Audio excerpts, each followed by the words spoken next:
স্বাগত বিরতিহীন সংবাদ দুপুরের সাথে আছি তাসনিমে জান্নাত অর্থী এবং আমি সাফাদ্দিন ফরিদ। জানিয়ে দেব বার্তাকক্ষের সর্বশেষ।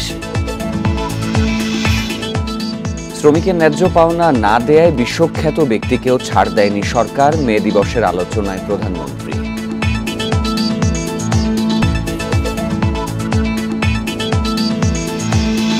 টানা তাপপ্রবাহ থেকে মুক্তির সুখবর। কাল দুপুরে রাজধানীতে বৃষ্টির পূর্বাভাস, দাবদাহ কমার আশা।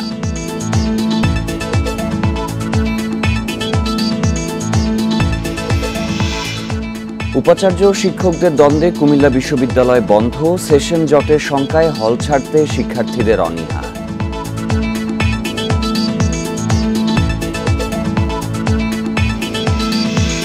নাটোরের লালপুরে পৌর আওয়ামী লীগের সহ সভাপতি মঞ্জুর রহমান মঞ্জুকে গুলি করে হত্যা, গ্রেপ্তার এক।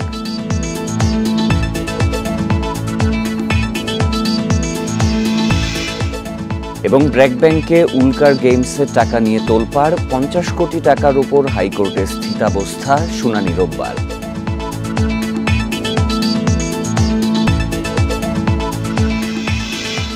এবারে জানাবো বিস্তারিত খবর। শ্রমিকদের ন্যায্য পাওনা বঞ্চিত করলে সে যেই হোক, আন্তর্জাতিক খ্যাতি সম্পন্ন হলেও তাকে ছাড় দেয়া হয় না বলে জানিয়েছেন প্রধানমন্ত্রী শেখ হাসিনা। দুপুরে বঙ্গবন্ধু আন্তর্জাতিক সম্মেলন কেন্দ্রে মহান মে দিবসের আলোচনা সভায় একথা জানান তিনি। প্রধানমন্ত্রী বলেন, করোনা, রাশিয়া ইউক্রেন যুদ্ধ সহ নানা কারণে মুদ্রাস্ফীতি মোকাবিলায় শ্রমিকদের মজুরি পুনর্গঠন করেছে সরকার। মালিকদের বিলাসিতা কমিয়ে শ্রমিকদের প্রতি নজর দেওয়ার আহ্বান জানান প্রধানমন্ত্রী। বলেন, ভাড়াটে লোকদের দিয়ে পোশাক কারখানা সহ বিভিন্ন সেক্টরে আন্দোলনে শ্রমিকদেরই ক্ষতি হয়। কারো প্ররোচনায় শিল্পের ক্ষতি করা যাবে না। শ্রমিক মালিক সুসম্পর্ক বজায় রেখে উৎপাদন বাড়াতে তাগিদ দেন প্রধানমন্ত্রী। কলকারখানা এবং প্রতিষ্ঠানসমূহ পরিদর্শনের পরবর্তীতে নোটিশ প্রদান, শ্রম আদালতে মামলা দায়ের, অভিযোগ ব্যবস্থাপনা, labour inspection management application lima এর মাধ্যমে আমরা ব্যবস্থা নিচ্ছি। কেউ যদি আমাদের শ্রমিকদের ন্যায্য পাওনা থেকে বঞ্চিত করে, সে যে যত বড়ই হোক না কেন, আন্তর্জাতিক খ্যাতি সম্পন্ন হলেও তাদেরকে আমরা ছাড়ি না, ছাড়ব না। শ্রমিকের পাওনা যথাযথভাবে পরিশোধ করতে হবে, তাদের ভালো মন্দ দেখতে হবে। সারা দেশে র্যালি, আলোচনা সভা সহ নানা কর্মসূচিতে পালিত হচ্ছে মহান মে দিবস ও আন্তর্জাতিক শ্রমিক দিবস। শ্রমিকের অধিকার আদায়ে সবাইকে ঐক্যবদ্ধভাবে কাজ করার আহ্বান জানান অংশগ্রহণকারীরা। এছাড়া দেশের বিভিন্ন খাতে শ্রমিক হয়রানির কথা জানিয়ে তা বন্ধেরও আহ্বান জানান তারা। বর্ণাঢ্য শোভাযাত্রা, আলোচনা সভা আর নিচে গিয়ে পালন হয় শ্রমিক অধিকার আদায়ের আন্তর্জাতিক মে দিবস। চট্টগ্রামে মে দিবস উপলক্ষে সকাল থেকে সামাজিক সাংস্কৃতিক অনুষ্ঠানের আয়োজন করে শ্রমিক সংগঠনগুলো। শ্রমিকদের প্রতি সংহতি জানিয়ে গণসঙ্গীত, আবৃত্তি, পথনাটক ও কথামালায় অংশ নেন শিল্পীরা। সরকারের কাছে একটা ন্যূনতম মজুরি নির্ধারণ করা হোক, শ্রমিক যেন তার শ্রম মূল্যটা ফিরে পায়। রাজশাহীতে মে দিবস উপলক্ষে বঙ্গবন্ধু শেখ মুজিবুর রহমান সহ জাতীয় 4 নেতার প্রতিকৃতিতে শ্রদ্ধা জানানো হয়। আলোচনা সভায় শ্রমিকদের অধিকার, বঞ্চনা, কর্মপরিবেশ তুলে ধরা হয়। শ্রমিকদের আরও অনেক সমস্যা আছে। ওই 8 ঘন্টা কাজ ছাড়াও শ্রমিকের ন্যায্য মজুরি, শ্রমিকের কাজের পরিবেশ ইত্যাদি নিয়েই আমরা আসলে চেষ্টা করছি কাজ করার। সিলেটের জেলা প্রশাসনের উদ্যোগে মে দিবসের বর্ণাঢ্য শোভাযাত্রা হয়। সরকার ঘোষিত ন্যূনতম মজুরি কার্যকর সহ শ্রমিকদের অধিকার রক্ষার দাবি জানায় সংগঠনগুলো। সাভার আশুলিয়া শিল্পাঞ্চলে নানা কর্মসূচিতে মে দিবস পালন করেছে শ্রমিক সংগঠনগুলো। বরিশাল নগরীর অশ্বিনী কুমার হলে অনুষ্ঠিত হয় শ্রমিক সমাবেশ। 8 ঘন্টা কর্মঘণ্টার দাবি জানাচ্ছি, ব্যাটারি চালিত যানবাহনের বিআরটিএ লাইসেন্স দেওয়ার দাবি জানাচ্ছি। বিভিন্ন আয়োজনে মে দিবস পালিত হয়েছে বগুড়া, পাবনা, মেহেরপুর, নড়াইল, চাঁদপুর, হবিগঞ্জ, ঝালকাঠি, বেনাপোল, হিলি, পঞ্চগড় সহ বিভিন্ন জেলায়। সোহেলি জাহান, ইন্ডিপেন্ডেন্ট নিউজ। মে দিবসে ছুটি বা মাথার উপর গনগনে রোদ, বিশ্রামের সুযোগ নেই, নামতে হয়েছে কাজে। দিনমজুর থেকে নির্মাণ শ্রমিক, কারওয়ান বাজার থেকে নগরীর নানা জায়গায় ব্যস্ত সময় কাটছে তাদের প্রত্যাশা শুধু উদযাপনের ঘেরাটোপেই যেন বন্দী না থাকে শ্রমিক অধিকার আদায়ের এই দিন। দীর্ঘতম তাপপ্রবাহের মধ্যে রাজধানী সহ সারা দেশ, এর মধ্যেও থেমে নেই জীবন। মে দিবসে অফিস আদালত বন্ধ, তবে জীবিকার খোঁজে ঠিকই সড়কে নামতে হয়েছে শ্রমজীবীদের। 12 বছর ধরে দিনমজুরের কাজ করেন সাইফুল ইসলাম। তিনি জানেন কাজ না করলে খাবার জুটবে না। আমাদের তার মেয়ে দিবস পালন করা হবে না, কেমন আমরা তো গরিব মানুষ, কাজ করে খাওয়া লাগবে। আমাদের মেয়ে দিবস পালন করলে আগে বাড়ি চলবে কেমন? কোন তার মতোই হাজারো শ্রমিক সে কাকডাকা ভোর থেকে কাজে ব্যস্ত কাউরান বাজারে। মে দিবসের খবর পৌঁছেনি তাদের কাছে। আমরা তো দিনমজুর মানুষ, প্রত্যেক দিনই কাজ করতে হয়। ছুটির দিনেও ছুটি নেই এসব দিনমজুরের। তীব্র এই দাবদাহেও নগরবাসীর বাসা পাল্টানোর কাজে ছুটতে হচ্ছে রাজধানীর এ প্রান্ত থেকে ও প্রান্তে। বইয়া থাকি মানে ঘরে তো বাতাস জোদায় চলবে না, শ্রমিক দিবসে কেউ তো খাবার তো নিয়ে দিব না, যার নেতা হেরা ঠিকই বইয়া খাইতেছে, আমরা তো পাবো না। আমাদের অনেকের কিস্তি থাকে, কিস্তি দেওয়া লাগে, খাওয়া লাগে, মাস শেষে ঘর ভাড়া দেওয়া লাগে। সেক্ষেত্রে আমাদের কাজ প্রতিদিনই করাটাই অত্যন্ত জরুরি। নিত্য পণ্যের এই ঊর্ধ্বগতির বাজারে জিরানোর অবসর নেই নির্মাণ শ্রমিকদের। মে দিবসেও তাই ইট কাঠের ভবন তুলতে ব্যস্ততা থাকছেই। কাজ না করলে তো আমাদের সংসার চলে না। বাড়িতে মনে করেন 4-5 জন ছেলে মেয়ে, ঠিক আছে, এদের তো ভরণ পোষণ করতে হয়। যত কষ্টই হোক তারপরেও কাজ করতেই হবে। প্রায় 5-6 দিন ধরে প্রতিদিন রাত 10টা পর্যন্ত করি, সকাল 8টা থেকে শুরু করি। শোষণ থেকে মুক্তি আর অধিকার আদায়ের এই দিন যেন শুধু উদযাপনের ঘেরাটোপে বন্দী না থাকে, সে প্রত্যাশাই শ্রমজীবীদের। Khaled Raihan, independent news, Dhaka. Thailand সফর নিয়ে কাল সকাল 10টায় গণভবনে প্রধানমন্ত্রীর সংবাদ সম্মেলন। প্রধানমন্ত্রীর কার্যালয়ের প্রেস উইং থেকে এক বিজ্ঞপ্তিতে এই তথ্য জানানো হয়। থাই প্রধানমন্ত্রী শ্রেথা থাভিসিনের আমন্ত্রণে গত 24 এপ্রিল ব্যাংকক যান প্রধানমন্ত্রী শেখ হাসিনা। সফরে দুই দেশের সরকার প্রধান দ্বিপাক্ষিক ও আঞ্চলিক বিভিন্ন বিষয়ে আলোচনা করেন। এছাড়া দুদেশের কর্মকর্তাদের জন্য ভিসা ছাড়ের চুক্তি, 3টি সমঝোতা স্মারক ও একটি LOI স্বাক্ষরিত হয়। সফরকালে থাইল্যান্ডের রাজা রানীর সঙ্গেও সাক্ষাৎ করেন প্রধানমন্ত্রী শেখ হাসিনা। এছাড়া ব্যাংককে জাতিসংঘের এসকাপের 80তম অধিবেশনেও ভাষণ দেন তিনি। 6 দিনের সফর শেষে সোমবার দেশে ফেরেন প্রধানমন্ত্রী।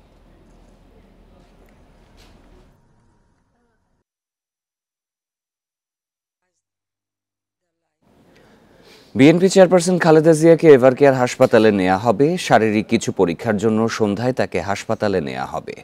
খালেদা জিয়ার ব্যক্তিগত চিকিৎসক অধ্যাপক AZM জাহিদ হোসেন এই তথ্য নিশ্চিত করেছেন। তিনি জানান, মেডিকেল বোর্ডের পরামর্শে তাকে হাসপাতালে নেওয়া হচ্ছে। এরই মধ্যে সব প্রস্তুতি সম্পন্ন হয়েছে।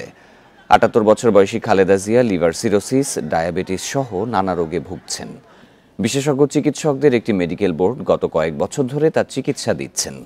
সর্বশেষ গত 31 মার্চ খালেদা জিয়াকে এভারকেয়ার হাসপাতালে ভর্তি করা হয়েছিল। দুদিন চলে আইসিসিউতে চিকিৎসা। দুর্নীতির 2 মামলায় সাজাপ্রাপ্ত বিএনপির চেয়ারপারসন 2018 সাল থেকে কারাবন্দী।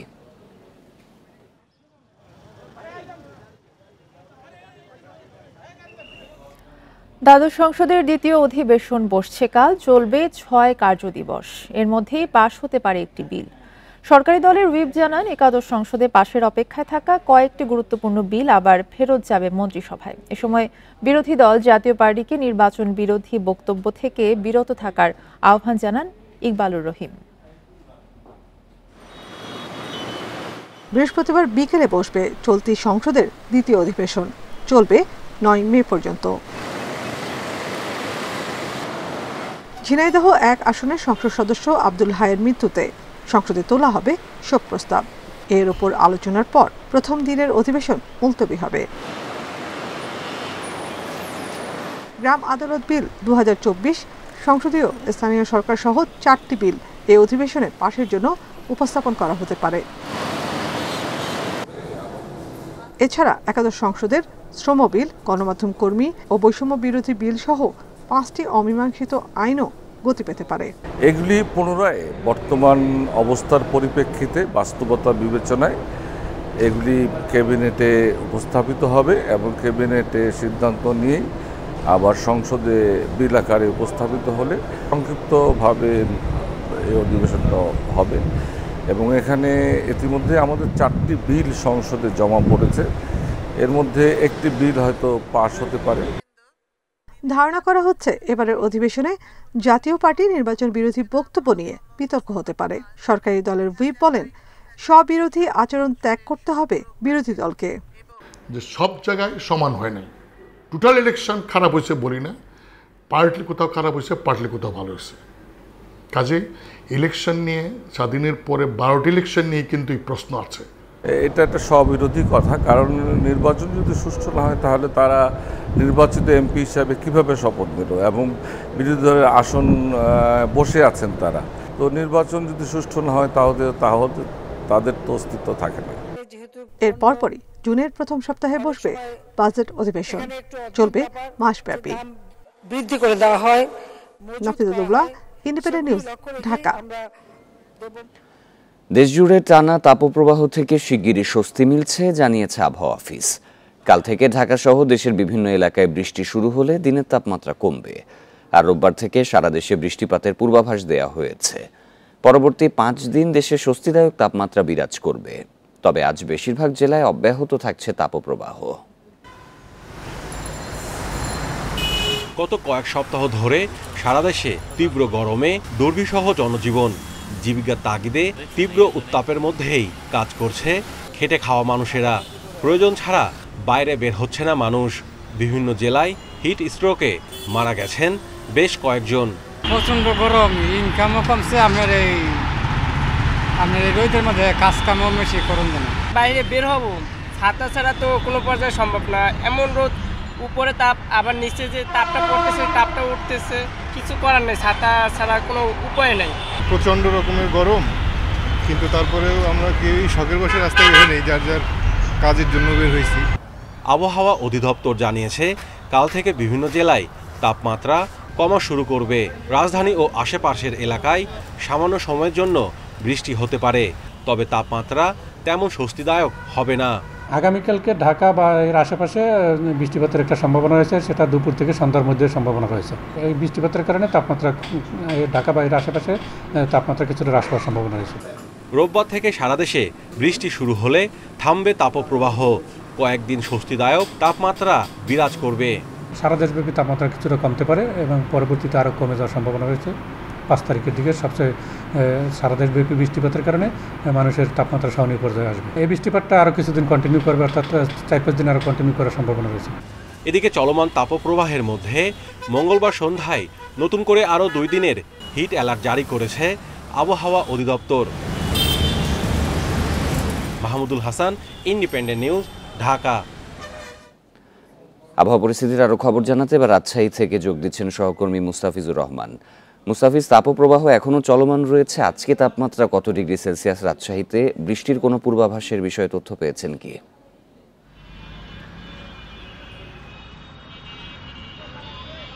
রাজশাহীতে আজকে কিন্তু এখন পর্যন্ত আবহাওয়া দপ্তর যেটি বলছে, রাজশাহীতে তীব্র তাপদাহ চলছে, অর্থাৎ দুপুর 2টার যে আপডেট, সেখানে রাজশাহীতে 41.4 ডিগ্রি সেলসিয়াস বর্তমানে অতিবাহিত করছে এবং গতকালকে রাজশাহীতে ছিল 43 ডিগ্রি সেলসিয়াস, যেটি দেশের দ্বিতীয় সর্বোচ্চ এবং রাজশাহীতে গেল 2 দশকের মধ্যে সবচেয়ে বেশি তাপমাত্রা কিন্তু গতকালকে রাজশাহীতে অতিবাহিত করে গেছে 43 ডিগ্রি সেলসিয়াস।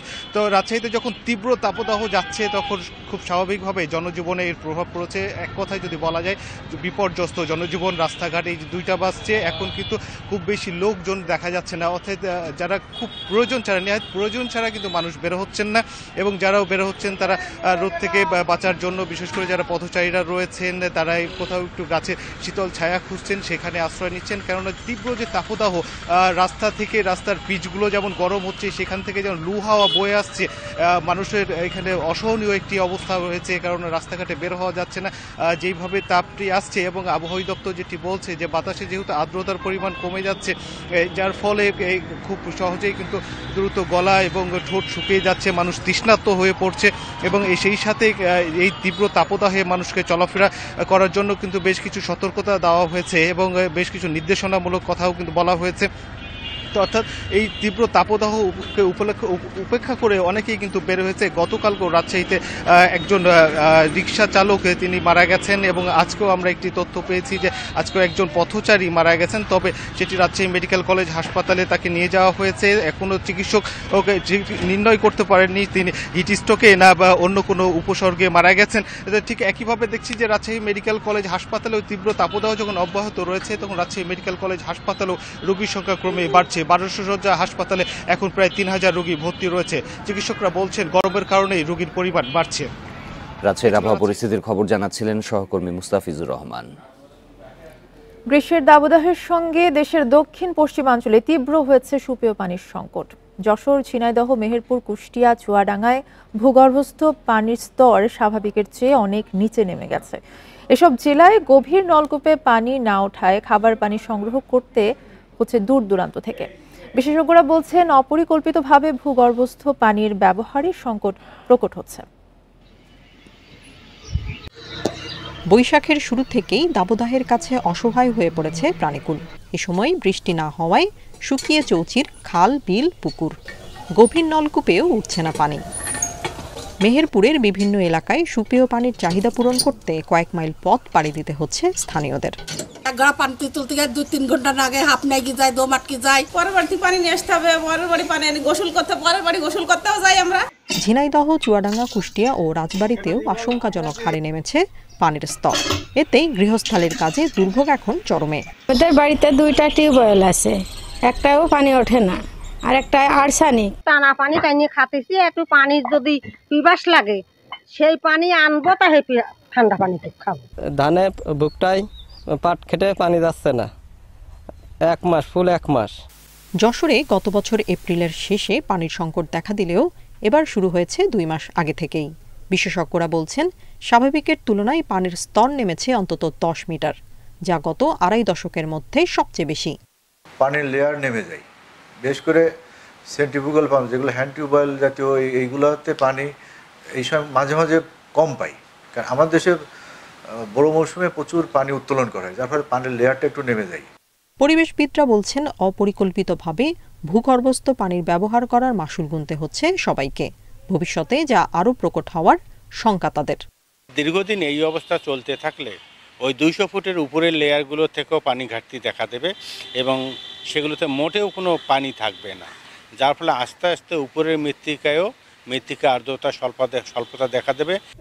বিশেষজ্ঞরা বলছেন, নদী, খাল, বিল, পুকুর খননের পাশাপাশি জলাধার তৈরির মাধ্যমে পানির প্রাকৃতিক সংরক্ষণ বাড়ানো না গেলে ভয়াবহ হুমকিতে পড়বে প্রকৃতি ও পরিবেশ। Tania Nasrin, independent news. উপাচার্য শিক্ষক সমিতির দ্বন্দ্বের জেরে পরবর্তী নির্দেশনা না দেয়া পর্যন্ত কুমিল্লা বিশ্ববিদ্যালয় বন্ধ ঘোষণা করা হয়েছে। বুধবার বিকাল 4টার মধ্যে হল ছাড়ার নির্দেশ দেওয়া হয়েছে শিক্ষার্থীদের। তবে এই সিদ্ধান্ত প্রত্যাখ্যান করে বিশ্ববিদ্যালয় ও হল খোলা রাখার দাবিতে বিক্ষোভ করেছে সাধারণ শিক্ষার্থীরা। কুমিল্লা বিশ্ববিদ্যালয়ের উপাচার্য আর শিক্ষক সমিতির দ্বন্দ্ব চলছে বেশ কিছুদিন ধরে। এর জেরে সবশেষ একাডেমিক ও প্রশাসনিক কার্যক্রম বর্জন করে শিক্ষক সমিতি। এমন পরিস্থিতিতে মঙ্গলবার সন্ধ্যায় সিন্ডিকেটের সভায় বিশ্ববিদ্যালয় বন্ধের ঘোষণা দেয় প্রশাসন। হল ছাড়তে বলা হয় শিক্ষার্থীদের, তবে বিশ্ববিদ্যালয়ের ভর্তি পরীক্ষার কার্যক্রম চলমান থাকবে বলে নোটিশে বলা হয়। যখন কোনো একটা ছুটি হয় বিশ্ববিদ্যালয়, তখন কিন্তু প্রতিটা সময় একই নোটিশে যায় যে হল ছেড়ে দিতে হবে, কিন্তু অনেক সময় এমন হয় যে হল সিলগালা করে দেওয়া হবে, তখন কিন্তু সবাইকে সেটা বাধ্য। কিন্তু যেহেতু সিলগালার কথা বলা নাই, সেই ক্ষেত্রে বিকাল 4টার মধ্যে যদি সকল শিক্ষার্থী হল ত্যাগ না করে, নিশ্চয়ই হল প্রশাসন শিক্ষার্থীদের সাথে আলোচনা করে শিক্ষার্থী বান্ধব সিদ্ধান্ত গ্রহণ করবেন। শিক্ষক সমিতির নেতাদের অভিযোগ, শিক্ষকদের আন্দোলন বহিরাগতদের দিয়ে থামিয়ে দিতে প্রশাসন এই সিদ্ধান্ত নিয়েছে। শিক্ষক হিসেবে শঙ্কিত আমার ছাত্রছাত্রীদেরকে আমরা অনুরোধ করব তারা যেন হল লিভ না করে, কারণ হল থেকে চলে গেলে এখানে যে সকল বহিরাগত সন্ত্রাসী আছে তারা হলে অবস্থান করবে। এদিকে বিশ্ববিদ্যালয় ও হল বন্ধের ঘোষণা প্রত্যাখ্যান করে মঙ্গলবার রাতে বিক্ষোভ করে শিক্ষার্থীরা। বুধবার সকালে সাধারণ শিক্ষার্থী, ছাত্রলীগ ও বাংলা বিভাগের শিক্ষার্থীরা আলাদা আলাদা ব্যানারে মানববন্ধন ও বিক্ষোভ করে। তাদের অভিযোগ, উপাচার্য শিক্ষক সমিতির দ্বন্দ্বে ক্ষতিগ্রস্ত হচ্ছে শিক্ষার্থীরা। আলোচনার মাধ্যমে কিন্তু সমাধান হয়, কিন্তু ওনারা আলোচনা না করেই সরাসরি ক্লাস বর্জন, পরীক্ষা বন্ধ, এরপরে বিশ্ববিদ্যালয় বন্ধ, এগুলো আসলে কোনো সমাধান হতে পারে না। প্রশাসন এবং শিক্ষক দুইটা দল হয়ে গেছে। এখন চাইলে ওনারা নিজেদের মধ্যে সমাধান করতে পারতো, ওনারা সেটা না করে সকল শিক্ষার্থীদেরকে একটা সমস্যার মধ্যে ফেলে দিছে। গত 28 এপ্রিল উপাচার্য তার দপ্তরে প্রবেশের সময় শিক্ষক সমিতির সদস্যদের সাথে হাতাহাতির ঘটনা ঘটে। এতে দুই পক্ষেই থানায় 2টি অভিযোগ দায়ের করে। এসব ঘটনা তদন্তে 2টি নিরপেক্ষ কমিটি করার সিদ্ধান্ত নিয়েছে বিশ্ববিদ্যালয় সিন্ডিকেট। Independent news. এ বিষয়ে আরো জানাতে এবার কুমিল্লা থেকে যোগ দিচ্ছেন সহকর্মী তানভীর খন্দকার। তানভীর, আজকে বিকেল 4টার মধ্যে তো শিক্ষার্থীদের হল ত্যাগ করার নির্দেশনা দেওয়া হয়েছে, তারা কি এর পক্ষে রয়েছেন কিনা, সেশন জটের বিষয়ে তারা কি বলছেন?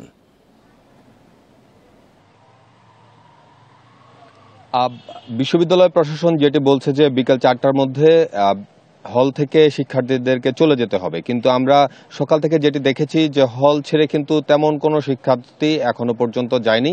আমরা অনেককেই দেখেছি যে তারা তাদের হলে অবস্থান করছে এবং তারা যেটি বলছে যে বিশ্ববিদ্যালয় বন্ধ হয়ে এবং হল বন্ধ করে আসলে বিশ্ববিদ্যালয় কর্তৃপক্ষ ছাত্রছাত্রীদেরকে সমস্যার মুখে ফেলছেন এবং তারা যেটি বলছেন যে শিক্ষার্থীরা আসলে সেশন জটে পড়বেন এবং তাদের যে নিয়মিত পরীক্ষা আছে সেই কার্যক্রমগুলো ব্যাহত হবে এবং তারা কিন্তু ক্ষতিগ্রস্ত হবেন। মূলত শিক্ষার্থীদের যেটি মূল কথা সেটি হচ্ছে শিক্ষক সমিতি এবং উপাচার্যের পন্থীদের যে দ্বন্দ্ব, সেই দ্বন্দ্বের কারণে মূল ক্ষতিগ্রস্ত হবে শিক্ষার্থীরা। তো তারা সেটি চাচ্ছেন না, যে কারণে তারা চান যে বিশ্ববিদ্যালয় খোলা থাকুক এবং হলগুলো খোলা থাকুক। তো আমরা দেখেছি যে আজকে সকাল 11টা থেকেই আসলে বিশ্ববিদ্যালয়ের প্রশাসনিক ভবন এবং কলা অনুষদের সামনে বিভিন্ন ব্যানারে শিক্ষার্থীরা আসলে আন্দোলন করেছে বিশ্ববিদ্যালয় এবং হল খোলা রাখার দাবিতে। সেখানে আমরা শিক্ষার্থীদের বলতে যেটি শুনেছি যে আসলে শিক্ষকরা তো নিয়ম মতো তাদের বেতন ভাতা পেয়ে যাচ্ছেন, কিন্তু শিক্ষার্থীরা যেখানে টিউশন করে এই বিশ্ববিদ্যালয়ে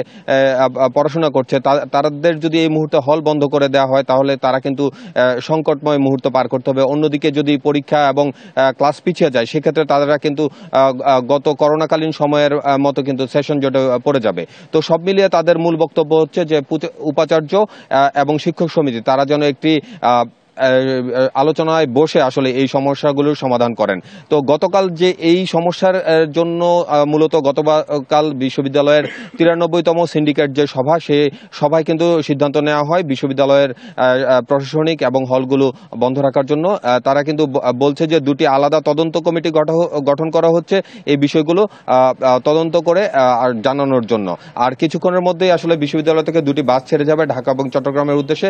বিশ্ববিদ্যালয়ের শিক্ষার্থীরা চাইলে এই বাসে করে বাড়ি ফিরতে পারবেন বলে আমাদেরকে প্রশাসনের পক্ষ থেকে বলা হয়েছে। তো এই ছিল আমার কাছে কুমিল্লা বিশ্ববিদ্যালয় থেকে সর্বশেষ খবর। কুমিল্লা বিশ্ববিদ্যালয়ের সর্বশেষ পরিস্থিতি জানাচ্ছিলেন সহকর্মী তানভীর খন্দকার।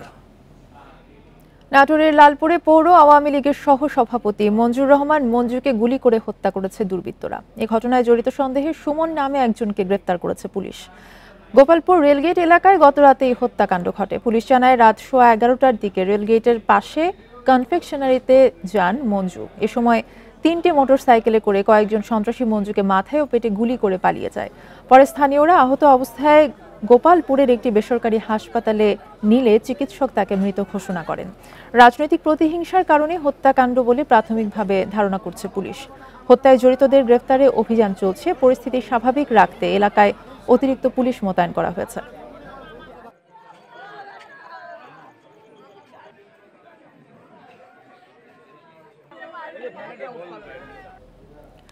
এ বিষয়ে আরো জানাতে নাটোর থেকে আমাদের সাথে আছেন সহকর্মী বাপ্পি লাহিড়ী। বাপ্পি, এলাকার বর্তমান পরিস্থিতি জানাবেন এবং এই হত্যাকাণ্ডের কারণ সম্পর্কে কি জানা গেছে এবং জড়িতদের মধ্যে আর কাউকে গ্রেফতার করা গেছে কিনা?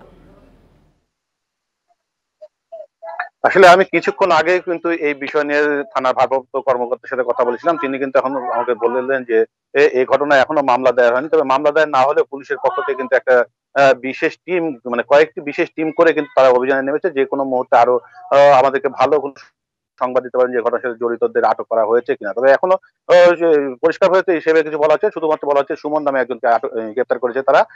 আরেকটি বিষয় যে আমি এই বিষয়টা নিয়ে কিন্তু স্থানীয় সংসদ সদস্য, জেলা আওয়ামী লীগের সহসভাপতি আবুল কালাম আজাদের সাথে কথা বলেছিলাম। এছাড়াও কিন্তু পৌর আওয়ামী লীগের যে সভাপতি রয়েছে মোর্তজা লিলিল, তার সাথেও কথা বলেছিলাম। তারা কিন্তু আমাকে যেটা বলেছে যে আসলে এখানে গত 2 মাস আগে কিন্তু গোপালপুরে হাট একটা ইজারা হয়েছে, সেই ইজারাকে কেন্দ্র করে কিন্তু স্থানীয় সাবেক সংসদ সদস্য শহীদুল ইসলাম বকুলের অনুসারীদের সাথে তার একটা বাকবিতণ্ডা হয়েছিল। সেই বিতণ্ডার জের ধরে কিন্তু আসলে এই তার অনুসারীরা ওই টেন্ডারকে নিয়ে কিন্তু অনেককেই সেই পৌর মেয়র লিলি বা বর্তমান স্থানীয় সংসদ সদস্য আবুল কালাম আজাদ, তার পক্ষে অনেকেই কিন্তু আসলে হুমকি দামকি দিয়েছিল একটি পক্ষ। সেই পক্ষ দিয়ে কিন্তু আসলে এখানে এরকম একটা ঘটনা, হত্যাকাণ্ডের মধ্যে একটা ঘটনা ঘটে থাকতে পারে বলে এরকম একটা ধারণা কিন্তু করছেন স্থানীয় সংসদ সদস্য।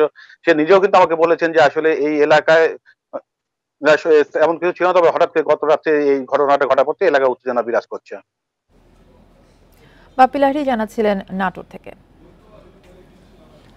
ঢাকায় বেড়েই চলেছে বেওয়ারিশ মরদেহের সংখ্যা। ছিন্নমূল মানুষের ডেটাবেজ না থাকাকে দায় দিচ্ছেন বিশ্লেষকেরা। দাফনের আলাদা ব্যবস্থা না থাকায় পরে পরিচয় শনাক্ত করাও কঠিন হয়। সংশ্লিষ্টরা বলছেন, পরিচয়হীন মানুষের ছবি নিয়ে আলাদা ডেটাবেজ না করলে সুযোগ নেবে মিল্টন সমাদারের মতো মানুষ। 2002 সালের 10 নভেম্বর রাজধানীর পোস্তাগোলা সেতুর নিচে পাওয়া যায় মডেল তিন্নির মরদেহ। বেওয়ারিশ হিসেবে দাফনের পর তার মরদেহের ছবি প্রকাশ করে পুলিশ। এরপরই তিন্নিকে শনাক্ত করে স্বজনরা। তবে সঠিক মরদেহ পেতে সেদিন 60টি কবর খুঁড়তে হয়েছিল। রাজধানীতে পরিচয়হীন মরদেহ দাফনের কোনো আলাদা কবরস্থান নেই সৎকারের বিশেষ ব্যবস্থাও। 100 বছরের অনেক উপরে চলে গেছে, আঞ্জুমানের বয়স হয়েছে, আজও পর্যন্ত আমার কিন্তু নির্দিষ্ট কোনো কবরস্থান নেই। আমরা কিন্তু শনাক্ত করতে পারবো না যে লাশটা আপনি যেটা নিয়ে মামলা হয়েছে ওই দিন যতগুলো লাশ দাফন হয়েছে সবগুলো লাশ তোলা হয়। এটা সম্পূর্ণ অমানবিক। প্রতি বছরই বাড়ছে বেওয়ারিশ মরদেহের সংখ্যা। আঞ্জুমান মফিদুল ইসলামের তথ্যমতে 2022 সালে এমন মরদেহ ছিল 443টি। 2023 সালে এই সংখ্যা দাঁড়ায় 490টিতে। আর এই বছর প্রথম 3 মাসেই বেওয়ারিশ মরদেহ মিলেছে 126 জনের। বিশ্লেষকরা বলছেন, বেশিরভাগ দেশেই পরিচয়হীন মরদেহ এবং মানসিক প্রতিবন্ধীদের আলাদা ডাটাবেজ ও ওয়েবসাইট রয়েছে। কেউ নিখোঁজ হলে প্রথমে সেখানে জানায় স্বজনরা। দেশেও এমন ডাটাবেজের তাগিদ তাদের। যেখানে তার কোনো ট্রেস আউট নাই, কেউ চেনে না, জানে না, এলাকার মানুষজন বলে যে না কিন্তু আমরা চিনি না, বেওয়ারিশ হিসেবে যেহেতু লাশটা পছন্দ হবে তাকে কিন্তু সহজেই এই যে আপনার মানে প্রমাণ বা যে দলিল সেটা লুকানোর জন্য কিন্তু ক্রিমিনাল এটা একটা পদ্ধতি ব্যবহার করে। পাওয়া গিয়েছে এবং বেওয়ারিশ লাশের খোঁজ করছে, এরকম একটা কিন্তু আমরা হটলাইন নাম্বার আমরা রাখতে পারি। অপরাধীরা যেন হাতিরঝিল, বেড়িবাঁধের মতো এলাকাকে মরদেহ লুকানোর স্পট হিসেবে ব্যবহার করতে না পারে সে বিষয়ে কাজ করার কথা জানান পুলিশ কর্মকর্তারা। Arafatur Rahman, independent news, Dhaka. BRAC ব্যাংকে থাকা উল্কা গেমসের কর ফাঁকির 50 কোটি টাকার ওপর 5 মে পর্যন্ত স্থিতাবস্থা জারি করেছে হাইকোর্ট। এতে করে এনবিআর আপাতত এই টাকা আর তুলতে পারছে না। এ নিয়ে আবারও শুনানি হবে রোববার সকালে। বিচারপতি রিফাত আহমেদের একক বেঞ্চ এই আদেশ দেন। এর আগে মঙ্গলবার দিনভর চেষ্টার পরেও ব্র্যাক ব্যাংক থেকে এই টাকা আদায়ে ব্যর্থ হন এনবিআর কর্মকর্তারা। জানা যায়, অনলাইন জুয়া কোম্পানি উল্কা গেমসের বিরুদ্ধে 2 বছর আগে তদন্ত শুরু করে এনবিআর এর গোয়েন্দা সংস্থা সিআইসি। টাকা নিয়ে যাতে পালিয়ে যেতে না পারে সেজন্য ব্র্যাক ব্যাংকে অ্যাকাউন্টে থাকা উল্কা গেমসের 53 কোটি টাকা আটকে দেওয়া হয়। তদন্তে প্রায় 50 কোটি টাকা কর ফাঁকির প্রমাণ পাওয়া যায়। মঙ্গলবার অ্যাকাউন্টটি সচল করে টাকা আদায়ে কর অঞ্চল 15কে নির্দেশ দেয় সিআইসি। আদেশ পেয়ে ব্র্যাক ব্যাংকের গুলশান শাখায় যান কর্মকর্তারা, কিন্তু টাকা দিতে অস্বীকৃতি জানায় ব্যাংক।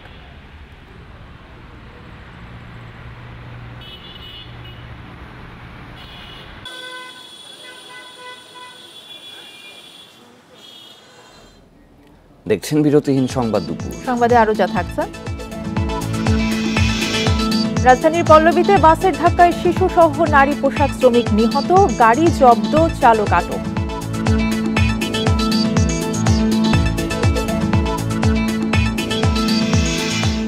দুই মাসের নিষেধাজ্ঞা শেষে মাছ শিকারে ব্যস্ত জেলেরা। ইলিশ কম পাওয়ায় চড়া দামে বিক্রি।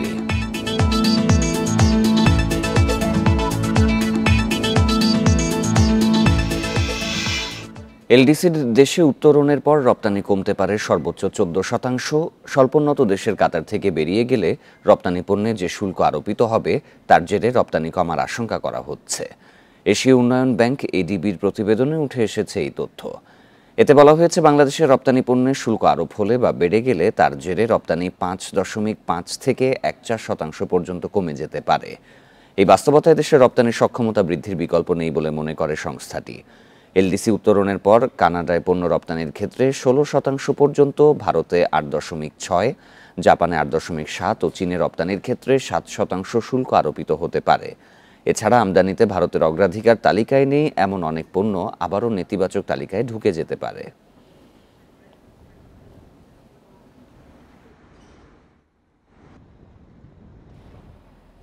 রাত 12টার পর থেকেই সারা দেশের ফিলিং স্টেশনগুলোতে শুরু হয়েছে নতুন দামে জ্বালানি তেল বিক্রি।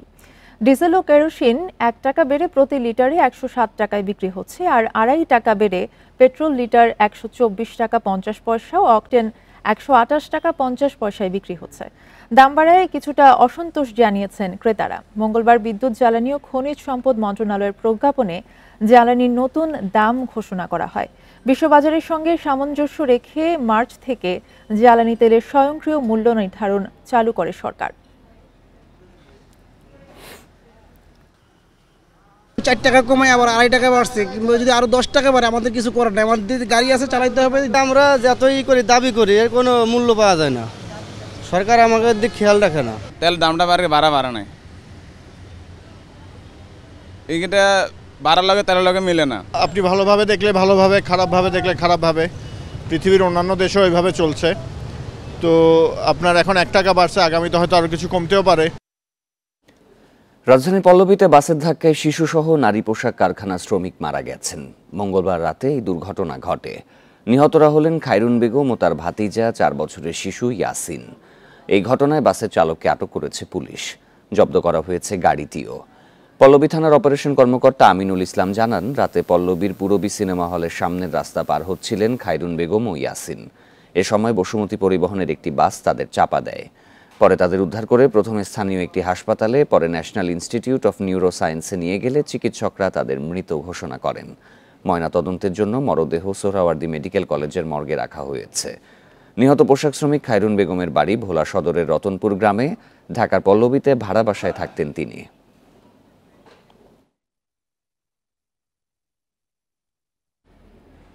তীব্র তাপপ্রবাহে যখন জনজীবন অতিষ্ঠ, তখন কুষ্টিয়ায় 3000-এর বেশি গাছ কাটার সিদ্ধান্ত আত্মঘাতী বলছেন পরিবেশবিদরা।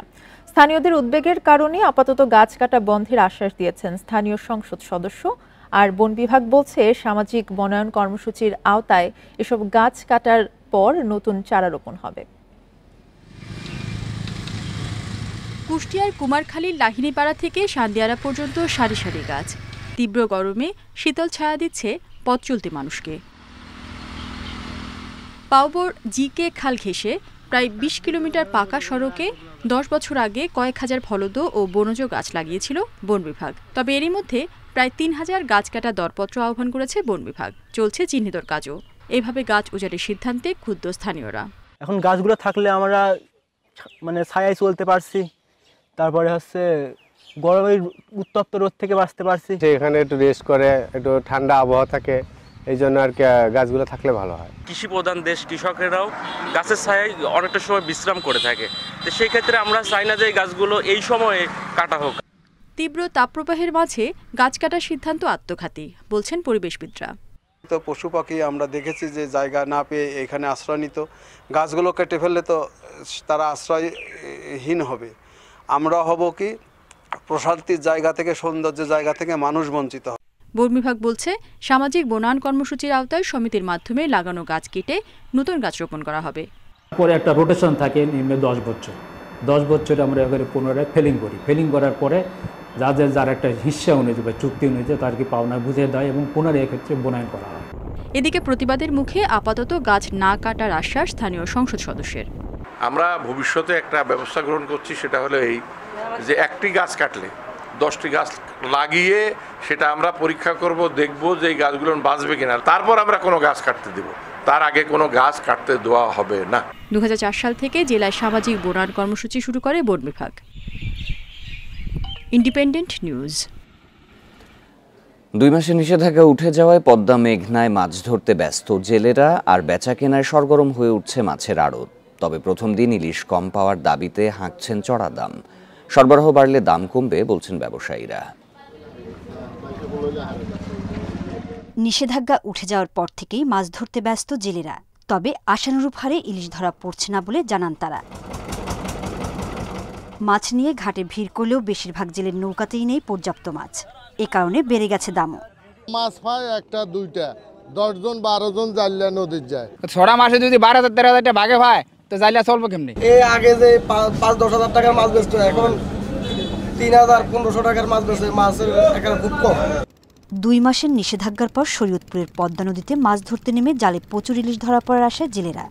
মাছ ধরা শুরু, আমরা আশা করি ভালো মাছ পাবো। চাঁদপুরের সরগরম মাছের ঘাট। প্রথম দিনে ইলিশ কম থাকায় দামও চড়া। আগামী কয়েকদিনের মধ্যে সরবরাহ বাড়লে নেমে আসবে দামও। আমরা আজ নতুন করে গেছি গাঙ্গে, নদীতে মনে করেন মাছ 2টা পাইছি। 8-10 পন মাছ আসছে, কিন্তু আমাদের মাছ আসার কথা ছিল 50 থেকে 60 পন মাছ। আশা করি আমাদের কুরবানির রাত পরে মৌসুম, ঠিক আছে, তখন হয়তো বাজারটা কিছুটা নিয়ন্ত্রণে আসবে। ইলিশের উৎপাদন বাড়ানো ও জাটকা সংরক্ষণে মার্চ-এপ্রিল 2 মাস পদ্মা মেঘনা নদীতে মাছ ধরা বন্ধ ছিল। সোহেলি জাহান, ইন্ডিপেন্ডেন্ট নিউজ।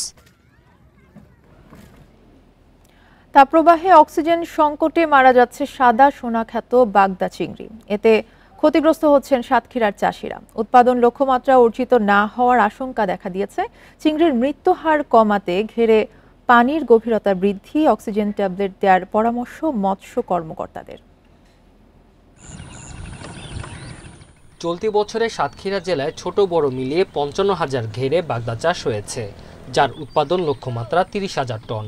এর মধ্যে সবচেয়ে বেশি বাগদা চিংড়ি চাষ হয়েছে শ্যামনগর ও আশাশুনি উপজেলায়। মাঝারি থেকে তীব্র তাপপ্রবাহে এবার চিংড়ি উৎপাদনের লক্ষ্যমাত্রা পড়েছে সংশয়ে। চলতি মৌসুমে ঘেরে দ্বিতীয় দফায় ছাড়া রেণুর বেশিরভাগই তীব্র গরমে মারা গেছে। অত্যাধিক তাপদাহের কারণে মাছ মারা যাচ্ছে, মানে ঘেরে আটন পাতলে মরা মাছ পাওয়া যাচ্ছে। রেণু নিচ্ছে, সেই রেণুর বাচ্চা আসে আমাদের পানিতে টিকতিস না, বাঁচতিস না, ওই যায় স্ক্যান করে ওই হয়ে মারা যাচ্ছে। চাষিরা বলছেন, খালগুলো মুক্ত থাকলে এই গরমে বাগদা চিংড়ি রক্ষায় তারা পর্যাপ্ত পানি পেত। তাদের এবার লোকসান গুনতে হবে। মাছও পাচ্ছি না, মাছও মারা যাচ্ছে, এবং আমাদের জন মজুরি এটা ওটা শ্রমিকদের দিয়ে আমাদের ব্যাপক লস। খাল অবমুক্তর মাধ্যমে পানি জানি সঠিকভাবে জোয়ার ভাটা খেলতে পারে, এবং আমরা এই পানি ঘেরে নিয়মিত দেওয়ার মাধ্যমে মাছগুলোকে বাঁচাতে পারি, তার ব্যবস্থা করার জন্য সরকারের কাছে বিনীত আবেদন থাকবে। তাপপ্রবাহ, পর্যাপ্ত পানি না থাকা ও অতিরিক্ত লবণের কারণে বেশি মাছ মারা যাচ্ছে বলে জানিয়েছে মৎস্য কর্মকর্তা। জলবায়ু পরিবর্তনের যে বিরূপ প্রভাব, এটা মোকাবেলা করতে গেলে আগামীতেও তাদেরকে ঘেরের গভীরতা মিনিমাম যে শুষ্ক মৌসুমে 4 থেকে 5 ফিট পানি ধারণ ক্ষমতা থাকে, এরকম ঘেরের গভীরতা বৃদ্ধি করা বিকল্প নেই। রপ্তানিজাত চিংড়ির 1/3 যোগান দেয় সাতক্ষীরা জেলা। Independent news. এ ছিল বিরতিহীন সংবাদ দুপুরে। সব খবরের আরো বিস্তারিত জানতে চোখ রাখুন ফেসবুক, ইউটিউব এবং এক্সে। ধন্যবাদ সবাইকে।